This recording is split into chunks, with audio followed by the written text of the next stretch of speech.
जानवी कांदुला, जिसका केस सबने सुना। यूएसए में उसकी मौत हो जाती है रोड एक्सीडेंट में। एक्सीडेंट होता है एक पुलिस वाले से। उस गाड़ी में 2 पुलिस वाले थे, जिनमें से एक हंसता भी है। पुलिस वालों को सज़ा भी होती है और जो हंसता है उसकी नौकरी भी चली जाती है। और जिसने एक्सीडेंट किया था उसने 262 करोड़ रुपए दिए जानवी के पेरेंट्स को बदले में, और उसको सज़ा हुई वो अलग से। और इसके लिए बाकायदा हमारी सरकार ने एफर्ट किए। पर साहिल धनेश्रा हमारे ही देश में रोड एक्सीडेंट में मर जाता है और कोई कुछ भी नहीं बोलता। 3 फरवरी को उसकी डेथ हुई थी। 17 दिन हो गए और उसकी माँ न्याय के लिए भटक रही है। जिन लोगों ने उसे मारा था वो दोनों 21 साल की लड़की है और उस दिन वो लड़का 19 साल का था। अभी वो घट के 17 साल का हो गया। अब पता नहीं वो 19 साल का है 17 साल का। वो लोग जेल से छूट गए हैं क्योंकि वो एक पैसे वाले पेरेंट्स की औलाद है और सबका मुंह बंद है। दिल्ली द्वारका की ये घटना सबको चौंका देती है कि हमारे देश का कानून इतना कमज़ोर क्यों है। जब हम लोग दूसरे देश में एक्सीडेंट होता है और हम उन गुनहगारों को सज़ा दिलवा सकते हैं, तो फिर हम अपने ही देश में सज़ा क्यों नहीं दिलवा सकते। हमारे देश में हो रहे इस तरह की क्राइम के लिए हमारी ही सरकारें क्यों नहीं बोलती, क्यों वहीं पे सबूतों को ख़त्म करने की कोशिश की जाती है। ये तो उन दोनों लड़का और लड़की की करतूत की वीडियो वायरल हो रही है क्योंकि वो लोग दोनों खुद भी वीडियो बना रहे थे ओवर स्पीड की रील के चक्कर में, और इस चक्कर में वो लोग फंस गए। नहीं तो वो लोग पकड़े भी नहीं जाते। शायद क्या पता आने वाले दिनों में यही कह दिया जाए कि गाड़ी अपने आप चल रही थी, उसमें कोई ड्राइव ही नहीं कर रहा था, या फिर किसी को ड्राइव करने के लिए बिठा दिया जाएगा, कोई और इनोसेंट कुछ पैसे दे के। तो हमारे देश में इतनी कमज़ोर क्यों है व्यवस्था।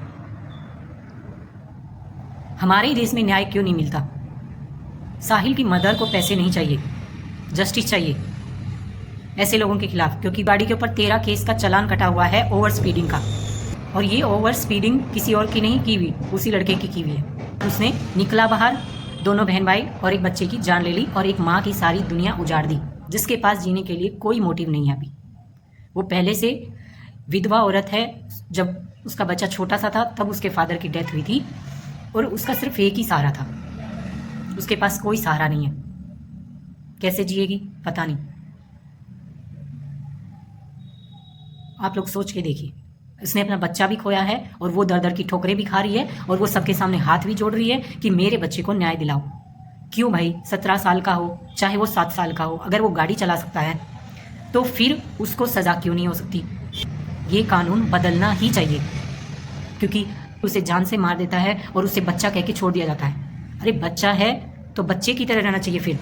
और अगर ऐसे काम कर रहा है घटिया काम, तो फिर वो बच्चा नहीं है। उसको कड़ी से कड़ी सज़ा होनी चाहिए। खड़े हो जाइए कि साहिल को जस्टिस मिले, उसकी मदर को जस्टिस मिले, वरना कल को कहीं आपका बच्चा या आपका कोई अपना रोड पे चिपका मिलेगा और आपको भी उठाने में उतनी ही दिक्कत होगी। ऐसे ही रोएंगे, क्योंकि कानून जितना लूज़ होगा वहाँ की व्यवस्था उतनी ही गंदी, घटिया और बिखरी भी मिलेगी। ये बात सच है। तो कानून को सख्त और बहुत सख्त होना चाहिए। इतना सख्त कि क्राइम करने से पहले, छोटा सा छोटा क्राइम हो उससे पहले भी क्राइम करने वाले की पतलून गीली हो जानी चाहिए। ये होता है तरीका। मेरी सारी कमाई, मेरी जिंदगी की, मेरी पूरी दुनिया, मेरा बच्चा ही था। हमारे 2 परिवारों में एक ही बेटा था मेरा। मेरी बहन का भी यही बेटा था।